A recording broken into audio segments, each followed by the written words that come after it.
The ballroom shimmered with gold and laughter until I heard it. "Move that ugly rat out of the shot," my son-in-law said. "She's ruining the pictures." The music didn't stop. No one gasped. My daughter just froze beside him, eyes down, pretending she didn't hear her own mother being gutted alive in front of 200 guests. The insult cut cleaner than any knife, and yet I smiled, because I'd learned long ago that dignity was quieter than cruelty.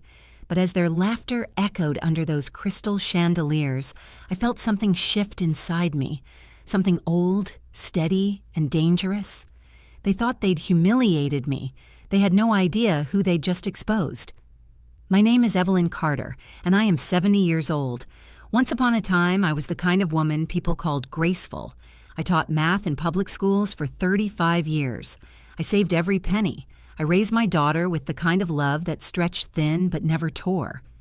I used to think kindness could outlive cruelty, that if you gave enough, people would see your worth. But that night, under those chandeliers, I learned something new. Respect doesn't come from blood. It comes from boundaries. When the laughter died down, the MC called for everyone to toast the beautiful couple. Darius, my son-in-law, grinned wide for the cameras, the kind of grin that doesn't reach the eyes. Monica leaned her head on his shoulder, pretending everything was fine, as if pretending could protect her from the truth sitting 3 tables away. I raised my glass too, even though my hand was trembling.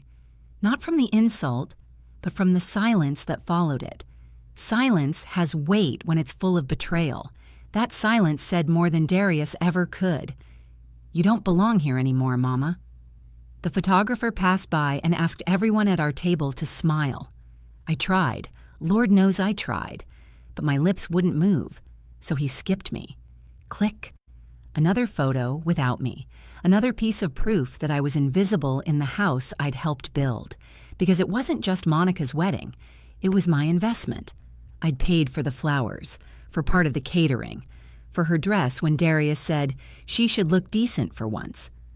I'd sold my late husband's gold watch to cover the down payment on their first apartment. All of it out of love. All of it to see my baby happy. And now, the same boy whose bills I'd secretly covered for 2 years was calling me a rat. I excused myself quietly, muttering something about the restroom, though my stomach already knew I wouldn't be back soon. As I stood, my chair creaked louder than I expected. Heads turned briefly, then turned away. That's how people treat embarrassment at fancy weddings, like a stain you pretend not to see.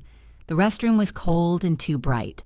The mirror didn't spare me, every wrinkle, every line carved deep by years of worry and grace. I dabbed at my eyes with tissue, careful, not to smudge the powder Monica had insisted I wear. In the reflection, I saw something strange. Not weakness, not sadness, but stillness, the kind that comes before a storm. "Don't cry in front of them," I whispered to myself. "They already think you're small. Don't prove them right." I heard a soft voice behind me, a woman in her 60s, elegant and kind. She was fixing her lipstick, and she said quietly, "Sweetheart, people like them only respect money. Don't give them your tears." Her words stung because they were true. I nodded but said nothing. When I stepped back into the ballroom, the lights felt harsher, the music louder. The celebration was roaring without me. But one person noticed me, an older gentleman at the head table, gray-haired, dignified, dressed in a navy suit with gold cufflinks. His gaze followed me with quiet recognition, the way you look at someone you've seen before, but can't quite place. I didn't know it then, but that man's stare was about to change everything. I sat back at my table, but my mind wasn't at the wedding anymore. I thought about the years spent saving pennies in coffee cans, the nights I stayed up grading papers so Monica could attend college without loans, the pride I'd felt walking her down the aisle, thinking her happiness was my reward. Then Darius's laughter echoed again from across the room, careless and hollow. That sound burned something inside me clean through. I whispered a prayer, not for revenge, but for clarity. Because when you reach a certain age, you stop wanting to hurt people back. You just want to see them for who they are. And as I watch my daughter dance under that chandelier light, pretending not to see me sitting alone, I realized the woman she had become might not recognize the mother who made her. Still, I didn't know the truth yet. That the man who'd called me a rat would soon bow his head in front of me. Because fate, as I was about to learn, doesn't humiliate without a reason. Sometimes it waits quietly for the right table to turn. The air outside the ballroom was thick with perfume and laughter spilling from open doors. I walked past the valets and glittering cars like a ghost sliding through glass. The night was warm, but my hands were cold. I could still feel the sting of his words on my skin. When I reached my car, I sat for a long moment before turning the key. Through the windshield, I could still see the chandeliers flickering inside, hear faint music, the kind that sounds like joy if you don't know any better. The drive home was only 15 minutes, but memory makes it longer. Every red light replayed that moment under the chandeliers, his mouth curling, the laughter, my daughter's eyes refusing to meet mine. I kept one hand tight on the steering wheel and one pressed against my heart as if I could hold myself together until I got home. When I finally parked, the porch light glowed pale, against the night. I stood there staring at it, the way a child stares at a light left on for comfort. Robert, my late husband, used to say, "Evie, that bulb's our lighthouse. Don't ever let it burn out. The world's dark enough already." I unlocked the door and stepped inside. The quiet hit me first. It wasn't peace. It was the heavy kind of silence that smells like old wood and loneliness. I slipped off my shoes and left them neatly by the mat. Robert's photograph waited on the mantel, same as always, smiling in that steady way that used to calm storms. "Well, Robert," I whispered, "your girl got herself humiliated tonight." The word humiliated hung in the air like smoke. I poured myself a glass of water and sat at the kitchen table. The chair creaked, the same sound it made when Monica was a little girl and I'd stay up sewing her school dresses. Back then, that sound meant home. Tonight, it just echoed. I kept thinking maybe Monica would call. Maybe she'd slip away from that reception, find her voice again and say, "Mama, I'm sorry." But the phone stayed still on the counter. The only sound was the hum of the refrigerator and the far-off bark of a stray dog. I folded my hands and tried to pray, but the words came out bitter. "Lord, teach me how to forgive fools without losing faith in family." I stood up and went to the living room. My knees ached, but I didn't care. I needed to move, to do something that made sense. I started dusting the framed photos lining the shelves. Monica in kindergarten holding her first trophy. Monica at 16 in her prom dress. Monica in her cap and gown. Each picture was a receipt of love paid in full. There was one photo I hadn't looked at in years.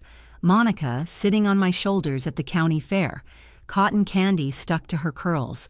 Her father had taken it the summer before his stroke.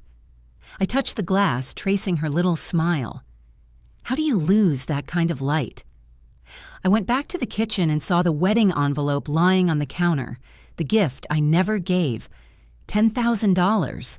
Every tutoring session, every weekend math class, every penny scraped from a pension that barely stretched. I had planned to give it with pride to tell them, "Start your life strong." Instead, I tore the check in half.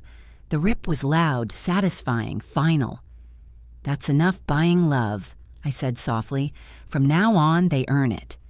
I dropped the pieces in the trash and watched them curl at the edges like burnt paper. Then I made tea. Mint and chamomile. The steam rose in front of my face, warm and forgiving. I held the mug and whispered, "You're 70, Evie. Too old to be begging for respect." Outside, the neighborhood was asleep. Streetlights glowed orange on the wet pavement. Somewhere, a train moaned, long and low, like the earth exhaling. I thought of my students, how I used to tell them numbers never lie. Maybe that's why I'd trusted money, to prove love. Money is neat, predictable, Love isn't. Love hides behind smiles and falls apart under chandeliers. I walked to the window and opened the curtain. The moonlight washed across the room, silver and still. That's when I felt it. The shift. The same strange calm I'd felt in the restroom when I told myself not to cry. But now it wasn't restraint. It was something harder. Something that hummed quietly beneath my ribs. I didn't know it yet, but that calm was the start of my fight back. I touched Robert's photo again before going to bed. "You were right, baby," I murmured. "When people show you who they are, believe them. I believe them now." As I lay down, the house creaked, the old boards settling the way tired bones do at night. But this time the sound didn't feel lonely. It felt alive, like the house itself was waking up with me. And right before sleep took me, a thought rose clear and sharp. They think they know who I am, but they only saw what I let them see. That was the first night I stopped being quiet. Morning light has a way of making pain look smaller, but it doesn't erase it. When I woke, the sun was already spilling through the blinds, soft and golden, painting everything in my little kitchen the color of forgiveness. I wasn't sure if I deserved that color yet. The kettle whistled on the stove. My hands moved without thinking, habit born from years of making breakfast for others. But there was no one to feed now. Just me, a cracked mug, and the sound of the clock ticking loud enough to fill the silence I'd tried to bury last night. I poured my tea, sat at the table, and told myself I'd get through the day quietly. No crying, no overthinking, no checking my phone to see if Monica had finally remembered the woman who raised her. By 10 o'clock, the phone rang. For a heartbeat, I let hope fool me. I thought it might be her, my girl, ready to apologize. It wasn't. "Mrs. Evelyn Carter?" a man's voice said, deep and steady. "This is Charles Whitman. I believe we met last night. I was at your daughter's wedding." The name hit something in my memory. He was the man in the navy suit, the one who'd looked at me like he'd seen me somewhere before. I tried to sound polite but cautious. "Yes, Mr. Whitman, I remember you. What can I do for you?" He hesitated, as if choosing his words carefully. "Forgive me for calling so early, but I couldn't shake the feeling I knew you. Did you ever work for Southern Freight Holdings back in the late 80s? The teacup stopped halfway to my lips. Few people remembered that company anymore. "I did," I said slowly. "I was an accountant there for 22 years. Why do you ask?" A soft laugh came through the line. "Well, then I owe you more than I can ever repay. You saved my business once, Mrs. Carter. You and your remarkable memory for numbers." I blinked, trying to remember. "Saved? Your business?" "Yes. You caught a billing discrepancy in a shipment contract we almost lost. My company, Whitman and Reed Logistics, would have gone under if not for that correction. I never forgot the name Evelyn Carter. I just never imagined I'd meet you again, especially as the mother-in-law of my nephew." I didn't know what to say. For a moment, the insult from last night collided with the respect in his voice, and I felt the strangest mix of shame and vindication. "Well," I said finally, forcing a small laugh, "life has an interesting way of folding over itself, doesn't it?" "It surely does," he replied. "Listen, I wanted to apologize. I overheard what Darius said last night. It was cruel. My sister raised him better than that. I'm ashamed he carries our family name." The words settled deep in my chest. Kindness feels heavier when you're not used to it. "You don't owe me an apology, Mr. Whitman. He's his own man." "Maybe," he said, "but I don't like watching good people get humiliated by fools. If it's not too forward, may I take you to lunch today? I'd like to talk more." For a second, I almost said no. My pride told me to stay home, keep quiet, hide my hurt until it faded. But something in his tone, steady, respectful, pulled me toward yes. "All right," I said. "There's a diner on Maple and 12th. I'll meet you there at noon." The diner smelled like coffee and butter, 2 cents that never judged anybody. When I walked in, Charles Whitman stood up immediately, tall and dignified, a gentleman from another time. His gray hair was neat, his eyes kind. He reminded me of my late husband, not in face but in posture, in the way he carried decency like a coat that fit him perfectly. "Mrs. Carter," he said, shaking my hand warmly, "it's an honor." "Evelyn, please," I corrected. "We've both earned our first names by now." He chuckled. "Fair enough, Evelyn." We talked over lunch, about work, about the old company, about how people used to do business with a handshake and their word. But eventually, the conversation bent toward the wedding. He sighed. "I'll be honest. I couldn't sleep last night. That boy embarrassed himself more than he embarrassed you. He doesn't know what class looks like." I smiled faintly. Well, he'll learn. Life's good at teaching people what they refuse to study. That made him laugh, a deep, genuine laugh that eased the weight in my chest. As the plates were cleared, his tone changed. "You said you left Southern Freight. What did you do after that?" I stirred my tea slowly. "After my husband passed, I sold some shares he left me. Nothing fancy. I invested quiet, lived modest, kept my business private." He nodded thoughtfully, eyes narrowing just a bit. "Smart woman. People who look like they have nothing usually have the most sense, and sometimes the most power." "Power," I repeated softly, tasting the word. "That's a dangerous thing for people like Darius. He thinks it's about how loud you can be. But real power, that's about control, about silence." He smiled. "Exactly." When the check came, he insisted on paying. "You did me a favor once, Evelyn," he said. "Let me return a small piece of it." Before we parted, he added something that made me pause. "My nephew's working on a proposal for my company. He doesn't know I'm one of the investors. He'll find out soon enough. You might want to attend their next dinner meeting." I frowned. "Why would I do that?" He grinned, a glimmer of mischief lighting his eyes. "Because sometimes justice deserves an audience." That night, I sat on my porch as the cicadas sang and the air thickened with the promise of rain. For the first time since that wedding, I felt something other than humiliation.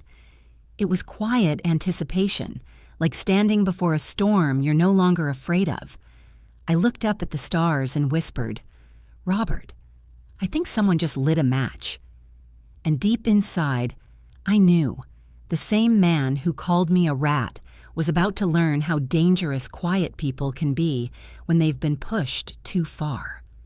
3 nights after the wedding, my phone buzzed with a message from Monica. "Dinner with Darius's family tomorrow. Please come. They want to make things right." I stared at those words for a long time. Make things right. That was the same phrase she'd used when she was a little girl and broke my favorite teapot. Always said softly, always expecting forgiveness to be immediate. I typed and erased my reply twice before finally writing, "I'll come. Don't worry about me." But I did worry about what apology could fix a wound carved so publicly. The restaurant they'd chosen was the kind of place where the napkins came folded like origami, and the waiters whispered instead of talked. Everyone arrived polished, Monica in pearl earrings, Darius in a suit that probably cost more than my car. I walked in quietly, beige coat buttoned to the collar, the same calm smile I'd worn at the wedding. The maitre d' led me to a long table already half filled with his friends and relatives.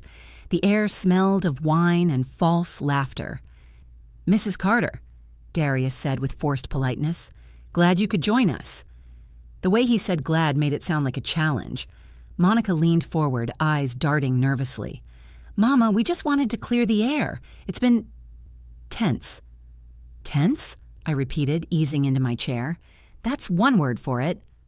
Mr. Whitman arrived a few minutes later, and I noticed Darius stiffen when he saw him. The younger man clearly hadn't expected his uncle to come.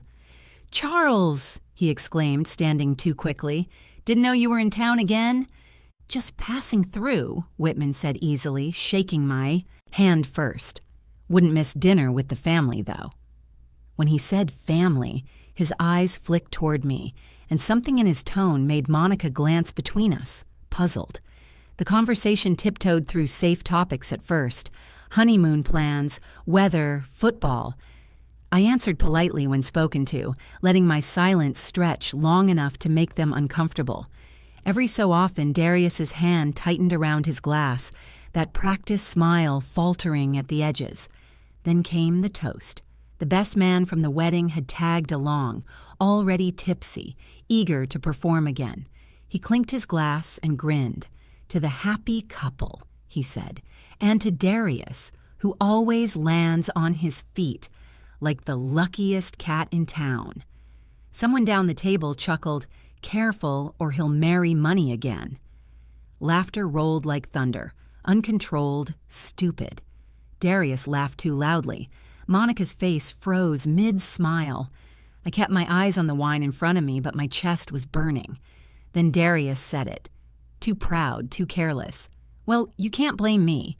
Some people marry into money. Some are just born looking like they don't belong near it." The table went silent. Every eye darted toward me. I set my glass down gently. "Some people," I said, "should remember who's paying the bill before they start insulting the guest." The waiter's hand trembled as he refilled water. Darius flushed red, the color of someone realizing too late he'd walked into his own trap. Mr. Whitman leaned back, one eyebrow raised. "Interesting thing to say, son. You seem to think you know who's at this table." Darius cleared his throat. "I was just joking, Uncle." "Of course you were," Whitman said evenly, "but jokes have a way of showing the truth behind the smile." Monica tried to smooth things over, reaching for my hand. "Mama, he didn't mean—" I pulled my hand back softly. "It's fine, baby. I've lived long enough to know when a man means exactly what he says." The waiter returned with the next course, roasted duck glazed in something that smelled expensive. Nobody touched their plates. The dinner dragged forward like a slow storm. I answered no more questions, just let my silence sit beside me like a witness. When dessert finally arrived, Mr. Whitman lifted his glass. "Before we end this lovely evening," he said, "I'd like to make a small toast myself." Everyone looked relieved, anything to shift the tension. He smiled politely. "To new beginnings and to remembering that sometimes grace wears humble clothes." His words seemed harmless to everyone except Darius. The younger man's fork clattered against his plate. He stared at his uncle, trying to read what was hidden beneath that calm tone. Whitman continued, "And perhaps to gratitude for the people who make our success possible, even when we're too blind to see them." He raised his glass toward me. "To Mrs. Evelyn Carter." The table hesitated, unsure whether to follow. Monica finally lifted her glass. The others mirrored her. Darius's hand twitched, then reluctantly rose. I met his eyes across the table, steady, unflinching. "Cheers," I said. We drank, and I could feel the shift, subtle but real. The same chandelier light that once humiliated me now felt like it was shining somewhere else. On him. Outside, after dinner, Monica walked me to my car. Her heels clicked nervously on the pavement.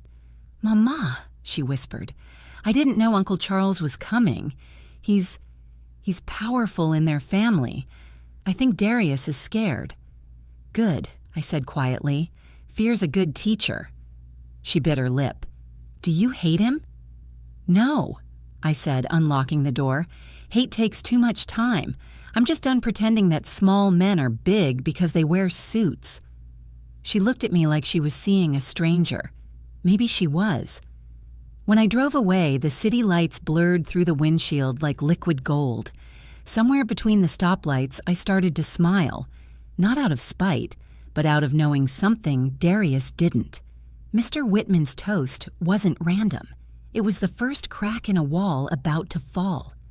The morning after that dinner, the city woke in mist. I watched it roll over my porch like smoke, soft and slow, the way guilt moves through a house. My phone blinked again and again. Calls from Monica, messages from numbers I didn't know. I let them pile up. I wasn't ready to listen to anyone who'd laughed while I swallowed my pride. I made coffee and opened the curtains. The light fell across Robert's chair, empty as always. "You'd have loved that toast," I told him. "You always said the Lord don't need thunder to humble a man.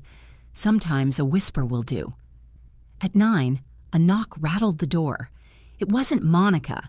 It was Charles Whitman, hat in hand, a faint smile cutting through the morning chill. "Didn't mean to intrude, Mrs. Carter," he said, "but I wanted to see if you're all right." I waved him in.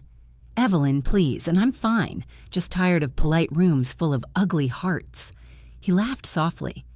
"Then maybe it's time we make one of those rooms yours." I raised an eyebrow.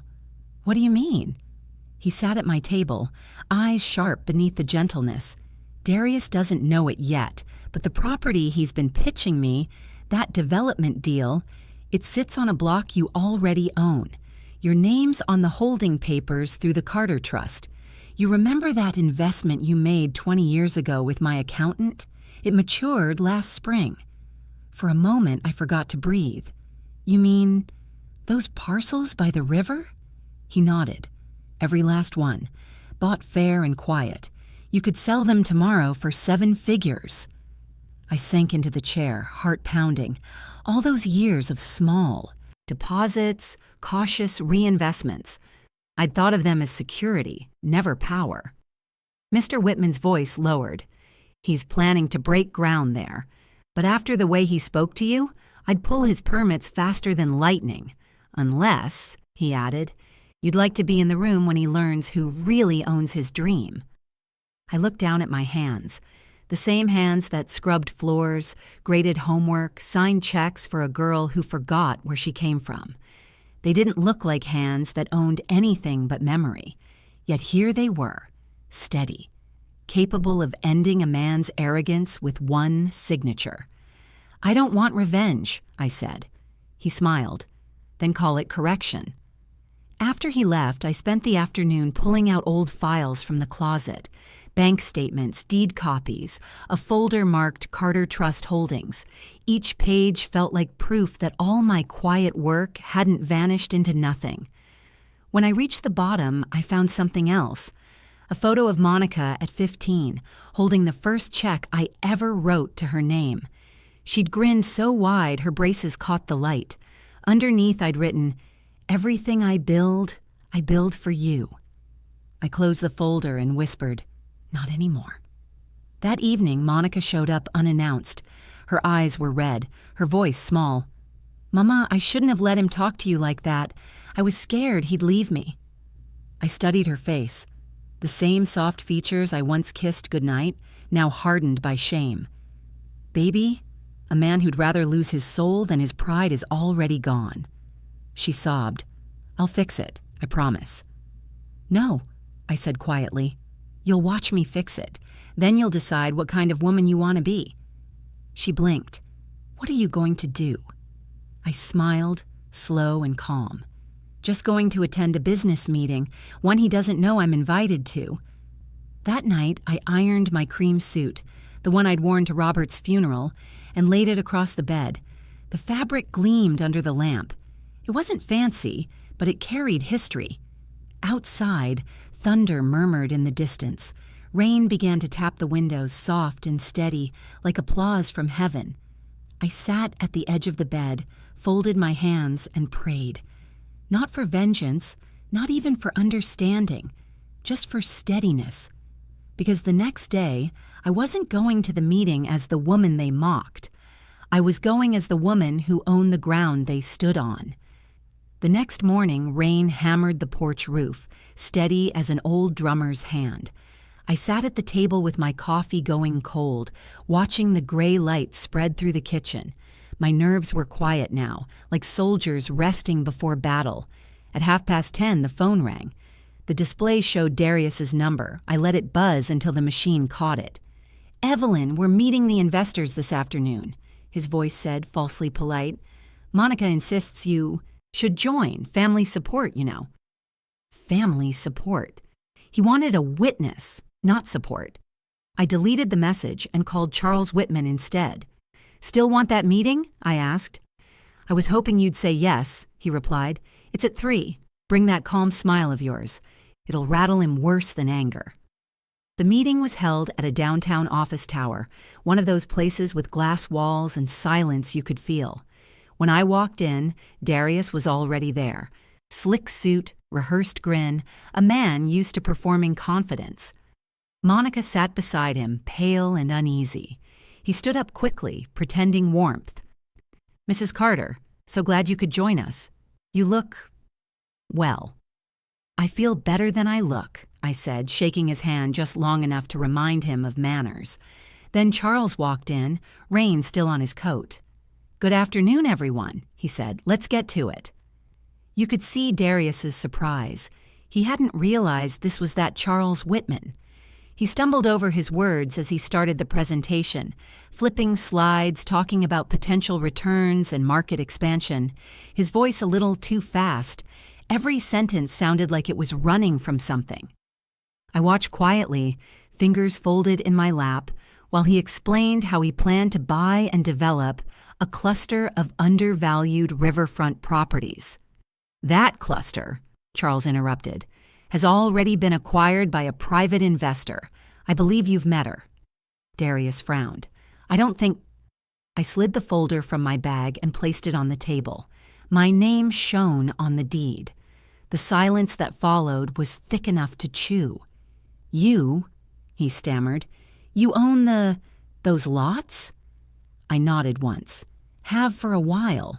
Seems I bought your foundation before you built on it. Monica's hand flew to her mouth. Mama, you never said... I didn't think it mattered, I said softly, but since your husband made my reputation his entertainment, I thought I'd clarify who exactly he was laughing at. Charles leaned back, eyes amused. Darius, your proposal hinges on access to her properties. Without that, you don't have a project.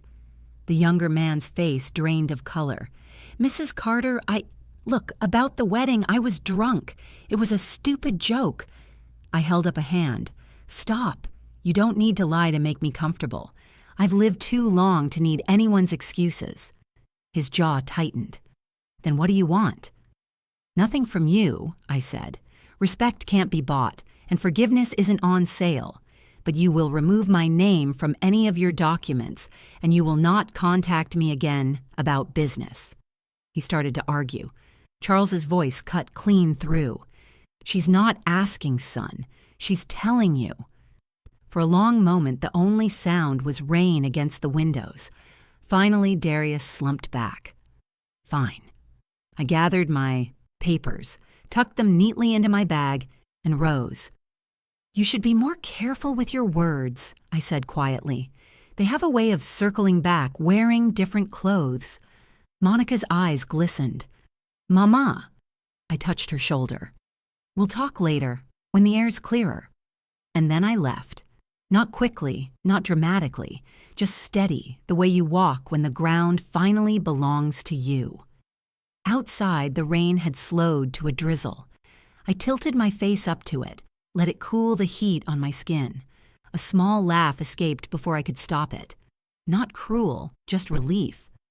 For the first time in years, I wasn't anyone's quiet shadow or patient helper. I was the woman who'd owned her silence and turned it into power. At the curb, Charles's car waited. He rolled the window down. Well, he said, that was satisfying. I smiled. Justice usually is when it doesn't need noise. He nodded. What now? Now, I said, glancing back at the glass tower, we let him learn what empty really feels like. The rain started again, light and rhythmic. It sounded like applause against the car roof. By evening, the storm had cleared, leaving the streets slick and shining under the lamplight. I sat on my porch with a blanket around my shoulders, the air heavy with that clean smell rain leaves behind. For the first time in a long while, the quiet didn't feel like punishment. It felt like peace earned. My phone buzzed again. Charles. You handled yourself like a queen today, he said, but we're not quite finished. I chuckled. You sound like a man who enjoys drama. Not drama, he replied. Closure. Darius will try to twist the story. Say you threatened him or that I played favorites. We're going to make sure the truth sits right in front of him, with witnesses." "What are you thinking?" He explained his plan. A business dinner next week, framed as a second chance for Darius to pitch his project to the board. "He thinks it's about redemption," Charles said, "but really, it's a mirror. I'd like you there." I hesitated. "I've already humiliated him enough." Charles's voice softened. "No, Evelyn. He humiliated himself. You just gave his echo something to bounce off." After a pause, I agreed. "Fine, but I'm not walking in there angry. I'm walking in calm." "That," he said, "is why it'll work." The following days moved quietly. I kept to my routines: tea at dawn, tending the lilies in the garden, answering old students' emails. Yet beneath all that normalcy, something new pulsed: confidence. Monica came by twice, but we spoke little. She was still balancing guilt and love, not knowing which side to fall on. When she asked if I planned to attend Darius's dinner, I simply said, "Sometimes lessons need an audience." She looked confused, maybe a little afraid, but didn't press further. The night before the meeting, I took out Robert's watch, the one I'd sold years ago and later bought back quietly at an estate sale. The gold had dulled with time, but it still ticked steady. I wound it carefully, as if winding myself back to the woman I'd been before life dimmed my fire. "Be proud of me tomorrow, Robert," I whispered. "Your Evie finally learned how to roar without raising her voice." The restaurant where the meeting was held was all glass and marble, a place where deals were made over wine older than most of the people drinking it. I arrived early, wearing a dark teal dress and the pearl earrings Robert had given me for our 10th anniversary. Nothing extravagant, just enough to remind people that grace doesn't need glitter. Charles greeted me at the door. "You look magnificent," he said, offering his arm. "Ready?" "As I'll ever be." Inside, Darius was already holding court at the far end of the table, gesturing animatedly to 2 board members. His confidence had returned, or at least the mask of it had. When he saw us, his smile faltered, but quickly reassembled. "Uncle Charles," he said, standing. "And Mrs. Carter." "What a surprise." Charles returned the smile. "Not really. I told you she's the investor who saved my business decades ago. I thought the board might appreciate hearing from a woman who understands integrity." That word, integrity, landed like a brick. Darius's jaw tightened. We took our seats. Waiters poured wine, conversation buzzed, the hum of wealth filling the air. Darius began his presentation again, this time overly polite, his tone syrupy with forced charm. When he finished, Charles clapped lightly. "Impressive slides. But tell me, Darius, what's your plan for community integration on this project? You've got quite a few residential tenants still there." Darius cleared his throat. We'll make fair offers." "Good," Charles said. "You'll be dealing directly with Mrs. Carter, of course. She owns the block outright." There it was, the crack. Small at first. One of the board members glanced at me, then at Darius. "Is that true?" Darius tried to laugh. "A technicality, really. We've already discussed partnership terms privately." I folded my napkin slowly. "We have not." His cheeks flushed crimson. "I meant, well, we're in talks." "No," I said calmly. "You talked. I listened. And now you're learning the difference." The table fell silent. Even the waiters froze mid-step. Charles leaned back, voice steady. "Son, every business needs humility. When you called this woman names at your wedding, you didn't just insult family, you insulted your future investor. You may think power comes from what you own. It doesn't. It comes from who you respect." A long pause stretched. Darius swallowed hard. I didn't know who she was." "That's the problem," I said. "You never look close enough to see." I turned to the board members. "Gentlemen, I'm not here to embarrass anyone. I simply prefer my properties handled by people who value decency as much as profit. So I'll be working with Mr. Whitman's firm instead." The older of the 2 men nodded slowly. "Understandable, Mrs. Carter, and commendable. Charles signed a single sheet of paper the waiter placed beside him, a revised agreement excluding Darius's company. "Effective immediately," he said. Darius's pen slipped from his hand. The click echoed in the marble room. When we stepped outside afterward, the night air was cool, the moon bright over the city. Charles looked at me with quiet admiration. "You handled that like a queen at her own coronation." I smiled faintly.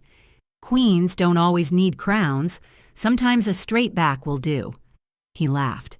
"You're something else, Evelyn Carter." I looked back through the glass doors at Darius, still seated, staring blankly at the papers before him. "No," I said softly. "I'm exactly who I've always been. They just finally noticed."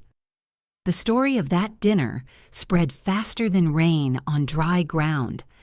By the next afternoon, half of Darius's colleagues knew that his humble school teacher mother-in-law wasn't just anybody. She was the woman who owned the very land under his $1 million dream. When people talk about wealth, they usually mean money. But real wealth? It's knowledge. Who to trust, when to speak, when to stay silent. And silence had been my best investment. I didn't plan what happened next. I didn't need to. Truth has a way of walking out on its own when arrogance leaves the door wide open. 2 days later, Charles called. "Evelyn," he said, his voice half amused, "you've become legend in my office. Darius came storming in this morning trying to reclaim his proposal. Said you sabotaged him." I couldn't help but laugh, a soft, honest sound. "Sabotage? I built the path he tried to walk on. I just stopped sweeping it for him." Charles chuckled. "He'll learn. But there's something else you should know. The board decided to move forward with redevelopment. Under your supervision, they want you as a silent partner, majority shareholder." For a second, I thought I'd misheard him. "Me? You," he said simply. "You've got the land, the name, and the composure. They trust you more than any of those men with shiny watches." I pressed a hand over my heart. "Robert would have loved this." "He'd be proud," Charles said softly. "So am I." That evening, my phone rang again. Monica. Her voice was small, trembling. "Mama, I think Darius is in trouble. The investors pulled out and the press got wind of the meeting." I said nothing at first. Let the silence stretch like a mirror. "He's saying you humiliated him," she went on. "That you did it on purpose." "I didn't humiliate him, Monica," I said finally. "I just stopped protecting him from his own reflection." She started crying. "He's lost everything, Mama." I took a slow breath. Sometimes losing everything is the only way a man sees what's left worth keeping. She sniffed. He wants to apologize. Then he can do it in person," I said. The following weekend, another dinner was arranged. Smaller this time, at a quiet hotel restaurant downtown. Charles joined us along with 2 board members who wanted to clear the air. When Darius arrived, he looked nothing like the man from the wedding. His suit was rumpled, his eyes dull. Humility has a way of shrinking people. But there was something almost clean about it, too, like rain washing off too much polish. He stood before me and swallowed hard.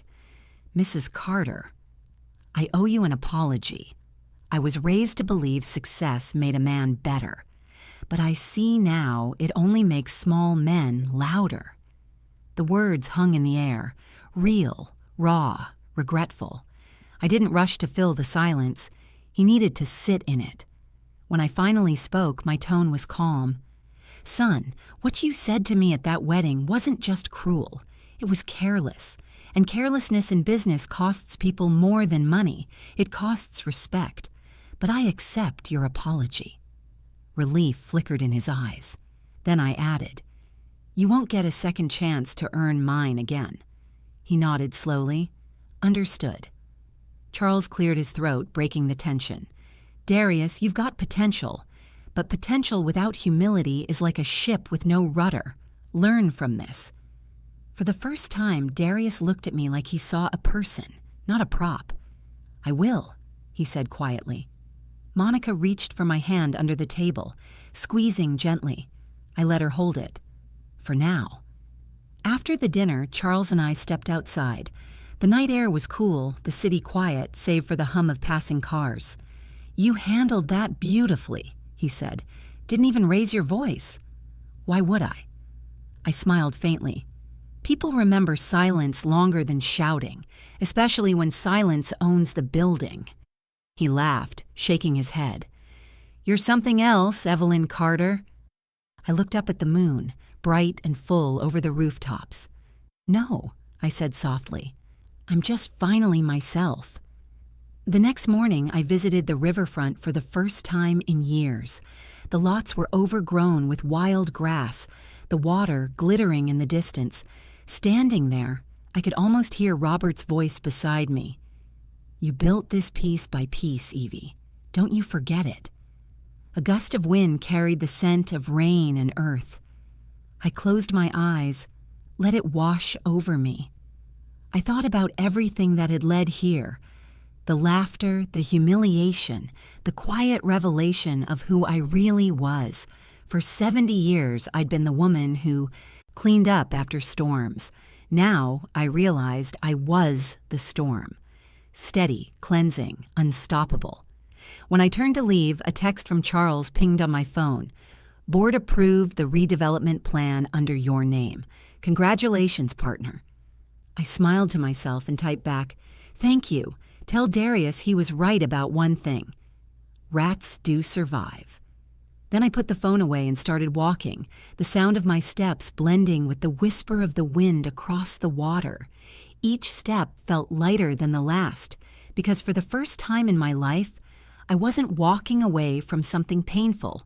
I was walking toward peace, the kind that doesn't ask permission. News travels fast when pride falls hard. By Monday morning, Darius's company name was splashed across business pages and gossip sites alike.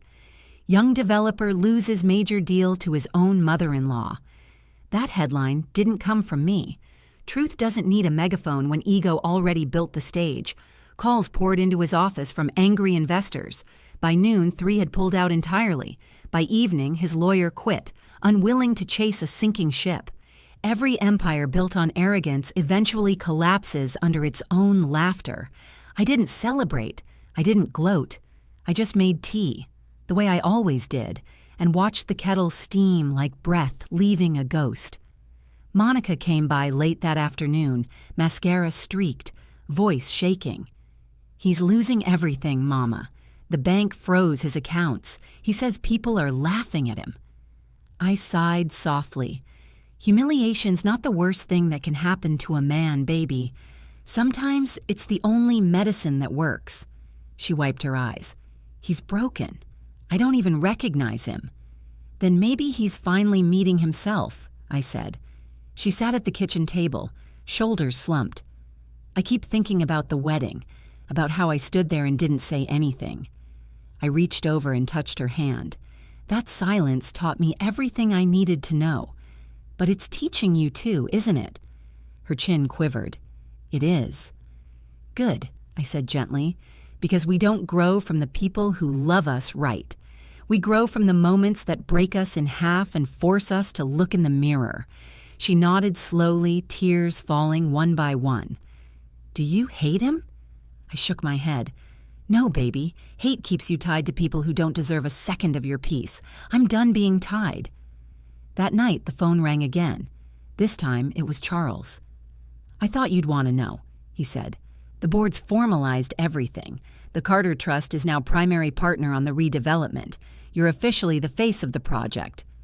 I smiled, small but real. Robert would have whistled if he could see this. Then consider that wind outside him, proud as ever. We both laughed quietly. Then his tone shifted. Darius came to see me this afternoon, said he wanted to make things right. He looked like a man who finally realized that money isn't the same as worth. "Let him sit with that a while," I said. "Penance needs time to stick." The following week, I met with the community board to discuss plans for the riverfront. They expected some slick investor in pearls and diamonds. Instead, they got an old school teacher with calloused hands and calm eyes. When I told them I wanted part of the property turned into affordable housing for seniors, the room went still.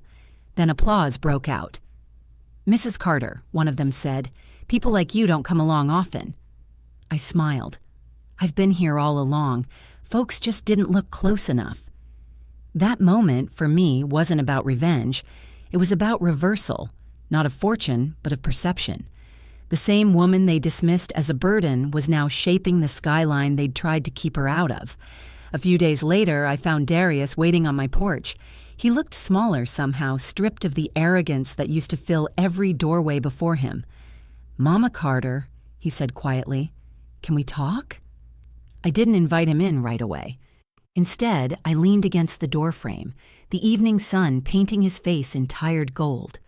"I won't take much of your time," he added quickly. I want to apologize again for everything, for how I spoke, for how I treated Monica, for thinking your kindness was weakness." I studied him for a long moment. His eyes, once full of calculation, now just held exhaustion. "You said something at that wedding," I reminded him. "About ugly rats, do you remember?" He nodded, shame flooding his face. "Yes, ma'am." I smiled faintly. "Well, you were right about one thing. Rats survive. They don't live off applause, they live off instinct, and they know how to rebuild after a storm." He swallowed hard. "You have every right to hate me." "Hate's heavy," I said softly. "I've carried worse things. I choose to let this one go." Then I stepped aside. "Come in. Monica's in the kitchen." The relief in his face was quiet, almost childlike. He removed his shoes before crossing the threshold, something he'd never done before. That night, I watched them through the kitchen doorway, sitting side by side, whispering, apologizing, crying. Maybe they'd make it, maybe not. But for the first time, their words sounded honest. When they left, I stood on the porch again. The moon was high, silvering the yard in light. I felt Robert's presence there, calm and approving. "You'd have told me to let it go sooner," I murmured. The wind rustled the trees, as if answering, "You got there just fine, Evie." I laughed softly. "Yes, took me 70 years, but I finally learned." The next morning, I walked the riverfront again, the city reflected in the slow water. Workers had already started surveying, and someone had staked a sign in the dirt. "Future Site, Carter River Residences, a community reborn." I stood there a long time, the wind tugging at my coat, the scent of earth rich and clean. Behind me, people would still whisper the story. The insult, the dinner, the downfall. But I knew what really mattered wasn't how they told it. It was how I'd lived it, with quiet dignity that never once bowed to cruelty. The table had turned. Not because I flipped it, but because I finally stopped sitting where I wasn't respected.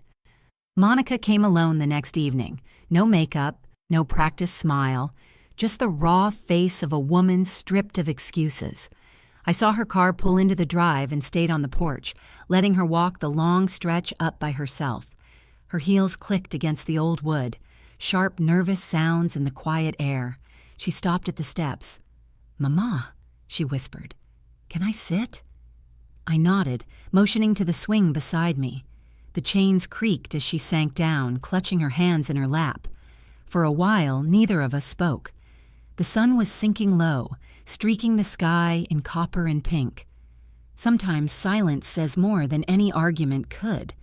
Finally, she breathed out, "I keep replaying that night in my head, the wedding. I see myself standing there, hearing him call you that name, and I just froze. I thought if I ignored it, it would disappear. But it didn't. It's the only thing I hear now." I turned to her slowly.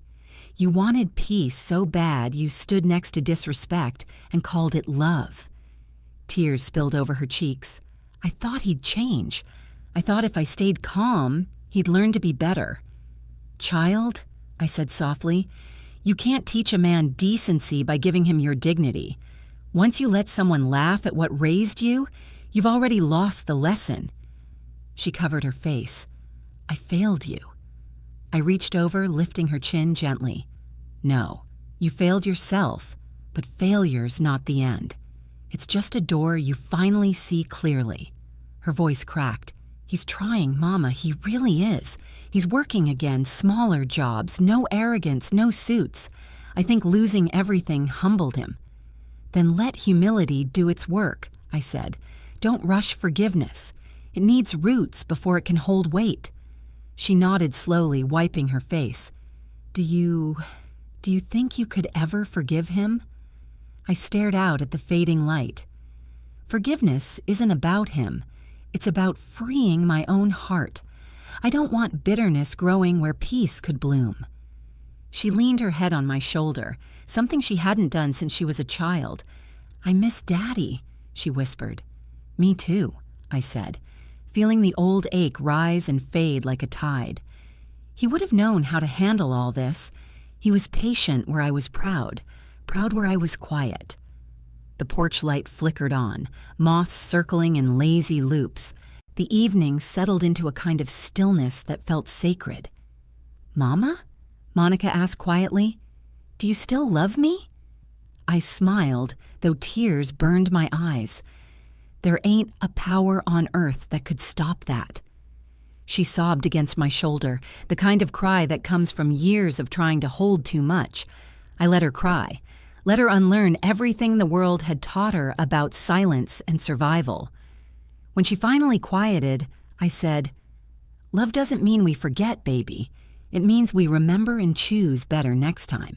You remember this: if a man ever makes you pick between pride and peace, choose the one that lets you look in the mirror. She nodded through her tears. I will, Mama. I promise. The night wrapped around us, soft and forgiving. Somewhere down the road, a church bell chimed once, low, final, like punctuation on a long, hard sentence. And as I held my daughter, I realized forgiveness isn't about letting go of pain. It's about teaching it how to live beside peace without poisoning it. That night, for the first time in a long while, both of us slept without dreams. Time has a way of cleaning up what rage leaves behind. By autumn, the headlines had quieted. The gossip faded, the laughter stopped. All that remained was the slow rebuilding of truth. Darius started working at a smaller firm outside the city. Word was he kept his head down, showed up early, left late. Monica told me he took on community housing projects, the kind that didn't pay much but mattered. Maybe that was his penance. I didn't keep tabs, but every now and then, a check arrived for the Carter Foundation Fund. Small donations, always anonymous. I knew exactly who sent them, and I let him. Redemption doesn't need a spotlight. Meanwhile, the riverfront transformation began. Bulldozers rolled in, flattening what was once forgotten ground. I stood there in a hard hat and boots, watching the soil turn, the air thick with the scent of earth and metal. Charles stood beside me, hands in pockets. Hard to believe this was weeds a few months ago. Everything starts as weeds, I said. It's what you water that matters. He smiled. You always know how to put things right. We walked the perimeter, talking about progress, about purpose. He mentioned an idea, a small park named after Robert. My throat tightened. He'd like that, I said softly. He believed every man deserves a piece of open sky. Charles looked at me for a long moment. You've built more than property here, Evelyn. You've built peace. Later that week, Monica and Darius came by with dinner. No grand gestures, no apologies rehearsed this time. Just food, laughter, and the faint sound of gospel music playing from the kitchen radio, Robert's old favorite. Darius helped fix the porch railing, quiet and focused. Monica hummed while setting the table. Watching them move together, I saw something I hadn't seen before. Balance. Maybe not forever, but enough for now. As we ate, Darius finally looked up and said, "Thank you for not destroying me when you could have." I smiled faintly. I didn't need to destroy you. The truth already did. He nodded, accepting that. After dinner, they left, and I stood at the doorway watching their taillights fade into the dark. I didn't feel anger or pride or even triumph, just calm. That weekend, Charles invited me to a dedication ceremony at the riverfront site. The new sign had been installed. The Carter Residences, built on integrity, community, and hope. As the ribbon cut, applause rose. Reporters took pictures, flashing lights catching the silver in my hair. I wasn't embarrassed by it anymore. It shimmered like wisdom earned the hard way. Charles leaned over and whispered, "Looks like your story found its ending." I smiled. Not an ending, just a quieter chapter. When the crowd dispersed, I stayed behind for a moment. The river sparkled under the setting sun, the air rich with promise. I whispered, "Robert, we did it." A gust of wind rustled the leaves, a sound like agreement. Driving home, I passed the same church where Monica's wedding had taken place. The lights were on, the same chandeliers glowing inside, but this time there was no pain, no humiliation, just memory and the peace of having survived it. Sometimes, when life turns cruel, you think you've lost everything that made you who you are. But if you stay steady long enough, you realize the storm never took your strength. It just washed off the people who couldn't stand beside it. And as I pulled into my driveway, porch light glowing like it always had, I thought of that night, months ago. The laughter, the cruelty, the silence that followed. I smiled to myself because I finally understood. Respect doesn't come from blood. It comes from boundaries. Weeks passed, and life settled into a rhythm I hadn't known in years. Mornings started with the smell of mint tea and the sound of sparrows outside the kitchen window. The world, for once, didn't feel like it was waiting to take something from me. It felt like it was giving something back. The riverfront project moved faster than expected. The foundation was poured. The first steel beams rose against the sky. Every Friday, Charles would drive me out there just to see the progress. Sometimes we'd walk the path that would soon lead to the community park. Other times, we'd just stand there, listening to the clang of hammers echo like music. "You ever get tired of being the woman who proved everyone wrong?" Charles asked one afternoon as we watched the sun dip behind the cranes. I smiled faintly. "Proving people wrong isn't the joy, Charles. Living well after they doubted you, that's the quiet crown." He laughed softly. "You always did like your lessons wrapped in poetry." Maybe because life keeps writing them that way. That evening, I stopped by the church for the first time since the wedding. The place looked smaller somehow, less intimidating without the weight of memory pressing on it. I walked down the aisle, the same one I'd once stood beside, shamed in front of strangers. The carpet still held faint rose petals from a recent ceremony, and the air smelled faintly of lilies. I sat in the front pew, the wood warm under my hands, and whispered, "You see, Robert, I made it through. Didn't curse, didn't crumble, didn't let bitterness rot the beauty out of me." For a moment, I swore I felt him there. The way he used to stand behind me in church, hand resting lightly on my shoulder. The air shifted, soft as a sigh. That's when I realized something. Victory doesn't always shout. Sometimes it just breathes quietly beside you, reminding you you're still here. As I walked out, I ran into Pastor Green, who blinked at me in surprise. "Miss Evelyn, haven't seen you in ages." "Had a few storms to walk through?" I said. He smiled. "Well, you look like you came out shining." "I came out whole," I corrected. "That's more than enough." He nodded slowly, understanding in his eyes. The Lord sure took his time with this one, didn't he? I chuckled. He always does with stubborn students. That night, I stood on my porch again, the same light Robert once called our lighthouse flickering beside me. I'd thought about turning it off 1,000 times over the years. Now I knew I never would, because that light wasn't just for him. It was for me, for every woman who's ever been laughed at, dismissed, or silenced until she remembered she was her own rescue. I whispered into the night, We don't lose our worth because someone else can't see it. We lose it when we stop believing it's there. The wind stirred, soft and sure, carrying the scent of rain and jasmine. I smiled. Peace at last didn't feel like silence. It felt like freedom. Months later, the grand opening of the Carter residences finally arrived. The building stood proud beside the river, glass and brick, strong and kind all at once. Banners fluttered in the breeze, a legacy of integrity. Families filled the courtyard, children running, old folks smiling, music playing. Reporters milled around, cameras flashing. But I wasn't nervous. I'd lived long enough to know the power of presence didn't come from titles or microphones. It came from peace. Charles took the podium first, introducing me with words I barely heard.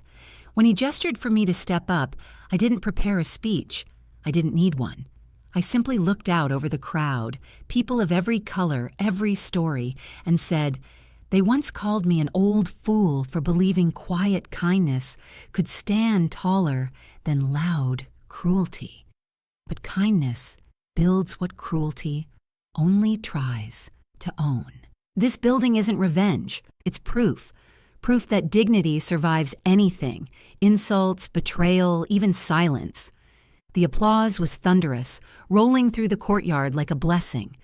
When it quieted, I added softly, "If you ever find yourself at a table where you're not respected, don't beg for a seat. Build your own table.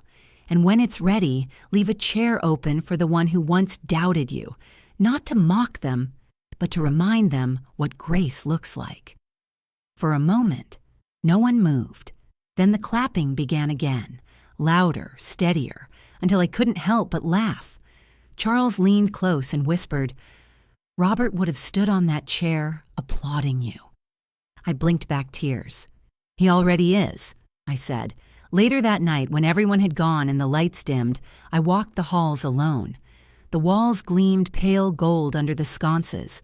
A bronze plaque near the entrance caught my eye. The Evelyn and Robert Carter Foundation, for every dream that started small. I traced the letters with my fingertips, warmth blooming in my chest. At the far end of the corridor, through a wide window, the river shimmered beneath the moonlight. The same river that had once reflected my loneliness now mirrored my peace. I whispered, "We did it, old man. We turned their laughter into legacy." Back home, I brewed my last cup of tea for the night, the same way I had on the evening after the wedding. Only this time, there was no bitterness in the steam, just comfort. I sat in Robert's chair, journal open, pen in hand. On the first clean page, I wrote, "If they ever call you small, smile. Because small seeds still grow forests. If they ever call you ugly, laugh. Because beauty isn't meant to beg for permission. And if they ever try to silence you, let your silence build something that outlives their noise." I closed the journal, leaned back, and looked toward the porch light, still burning, still golden. Then I smiled to myself and whispered one final line, the one I knew would stay with me until my last breath. "They called me a rat at a wedding, but God called me a builder." The clock ticked softly, steady as my heartbeat. Outside, the night air hummed with crickets and peace. And for the first time in my 70 years, I knew exactly who I was.